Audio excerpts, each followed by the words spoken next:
Most people who struggle with prayer are not struggling with the words.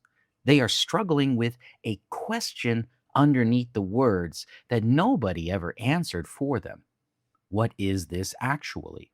Is prayer a request form, a performance, a ritual you have to get right, a conversation, something you do, or something that happens to you? If you have ever knelt down, folded your hands, and felt like you were talking to an empty room, this video is for you. Because before anyone can tell you how to pray, someone needs to tell you what prayer actually is. And the answer is simpler and more relational than most people have been told. Welcome to Bible Chapter by Chapter, where we walk carefully and faithfully through God's Word, one chapter at a time. This is part one of a three-part series on how to pray. Part one is what prayer actually is. Part two, how to pray using the template Jesus himself gave. And part three, what to do when you don't know what to say. Each part stands alone, but together they are meant to give you something you can actually use. Not just information about prayer, but a way into it. We start with the most basic question, not how, what. What is prayer? But before we begin, please join me for our opening prayer. Lord, before we even talk about prayer, we want to do it. So this is a prayer about prayer. Help every person watching this understand that you are not far away, that you are not waiting for the right words, that you are here and you want to hear from them. Amen. Let's take a look at some of the key scriptures. First, we'll see Genesis chapter 18, verse 23 and verse 27. Abraham came near and said, "Will you consume the righteous with the wicked?" Abraham answered, "See now, I have taken it on myself to speak to the Lord." Exodus chapter 33, verse 11. The Lord spoke to Moses face to face as a man speaks to his friend. Psalms 62, verse 8. Trust in him at all times, you people. Pour out your heart before him. God is a refuge for us. Psalms 145, verse 18. The Lord is near to all those who call on him, to all who call on him in truth. 1 Samuel chapter 1, verse 15. Hannah answered, "No, my Lord, I am a woman of a sorrowful spirit. I have drunk neither wine nor strong drink, but I poured out my soul before the Lord." Matthew chapter 6, verses 6 through 8. But you, when you pray, enter into your inner room, and having shut your door, pray to your Father who is in secret, and your Father who sees in secret will reward you. For your Father knows what things you need before you ask him. Matthew chapter 7, verses 7 through 11. Ask, and it will be given to you. Seek, and you will find. Knock, and it will be opened for you. If you then, being evil, know how to give good gifts to your children, how much more will your Father who is in heaven give good gifts to those who ask? Hebrews chapter 4, verse 16. Let's therefore draw near with boldness to the throne of grace, that we may receive mercy and may find grace for help at the right time. Romans chapter 8, verse 15. For you didn't receive the spirit of bondage again to fear, but you received the spirit of adoption, by whom we cry, Abba, Father. If you grew up around prayer, you probably learned the mechanics before anyone explained the relationship. Fold your hands, close your eyes, say certain words in a certain order, say amen at the end. And if you did not grow up around prayer, you may have encountered it as something formal, even intimidating, a kind of speech that required special vocabulary or a special tone of voice. Both of those experiences miss something foundational. Before prayer is a method, it is a relationship. And the Bible, from its earliest pages, shows us what that relationship looks like. Let's take a look at section 1. God has always been one who is spoken to. Long before the New Testament, long before any formal instruction on prayer, the Old Testament shows us people talking to God as if he were actually there. In Genesis chapter 18, Abraham does something remarkable. God is about to judge the city of Sodom, and Abraham, a human being, negotiates with God. Will you consume the righteous with the wicked? And then Abraham says something that tells you everything about how he understood what he was doing. I have taken it on myself to speak to the Lord. Taking it on himself. Abraham was not following a script. He was not performing a ritual someone had taught him. He was speaking, honestly, even boldly, to a person he believed was listening. In Exodus, we are told that the Lord spoke to Moses face to face, as a man speaks to his friend. As a man speaks to his friend. Wow. That is the most important phrase in the entire foundation of prayer.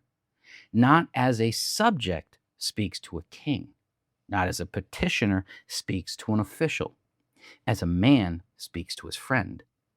And in 1 Samuel, we meet Hannah, a woman in genuine anguish, years of longing for a child she did not have.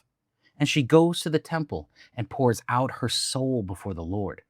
Not composed, not formal, poured out.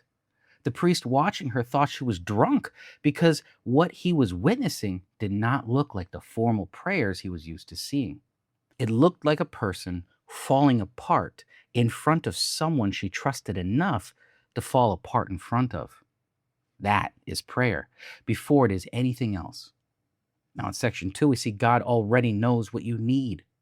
When Jesus teaches about prayer in Matthew chapter 6, he says something that should completely change how you walk into it. Your Father knows what things you need before you ask him. Before you even ask, think about what that removes. It removes the pressure to inform God of your situation, as if he might not be aware. It removes the fear that if you say it wrong, God will misunderstand what you actually need. It removes the anxiety that prayer is a performance you might fail at. If God already knows what you need before you open your mouth, then prayer is not the transfer of information. So, what is it?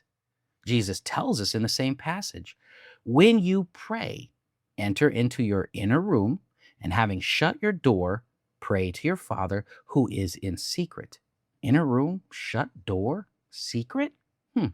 Prayer, in its most basic form, is not a public performance. It is the most private kind of conversation with someone who is already fully aware of everything you are about to say. So why say it at all? Because relationship is not about the transfer of information. It is about the act of being known and knowing. You do not tell a close friend what happened in your day because they could not have found out otherwise. You tell them because the telling itself is the relationship. Prayer works the same way. You are not informing God, you are being with him.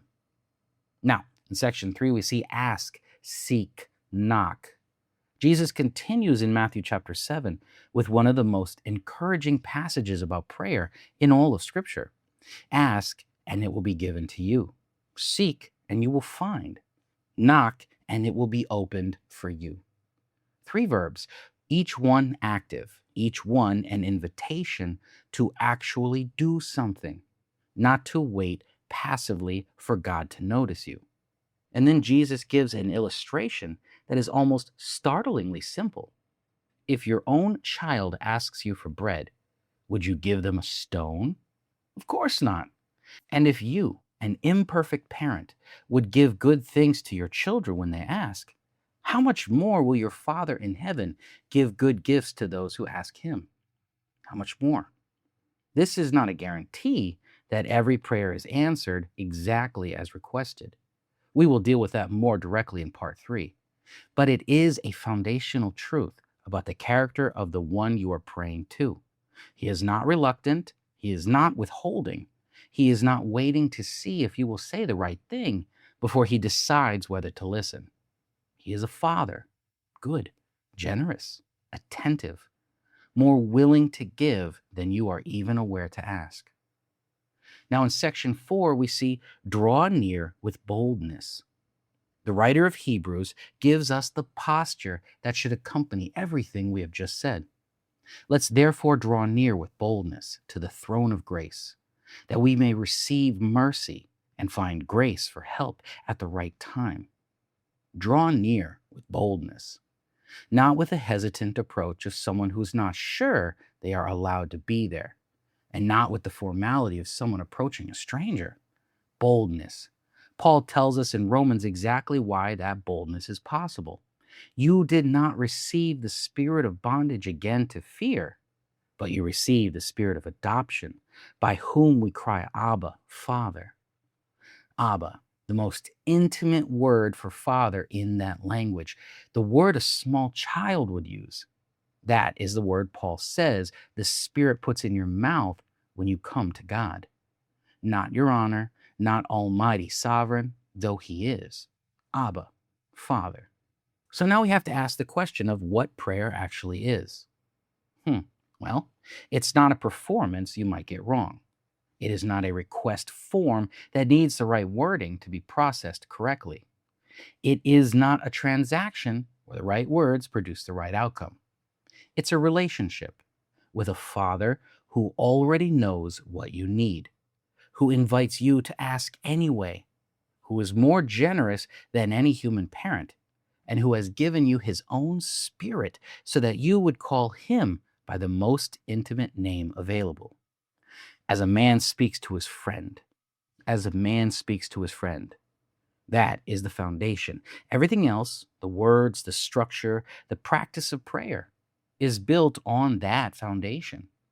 If you have ever felt like prayer is something you do badly or something that requires a vocabulary you don't have, start here.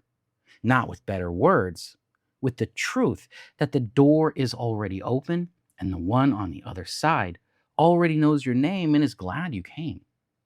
With that in mind, please join me for our closing prayer. Father, we are using that word deliberately, not because it is correct, because it is true. For everyone watching who has felt distant from you, who has felt like prayer was a language they never learned, draw near to them right now. You already know what they need.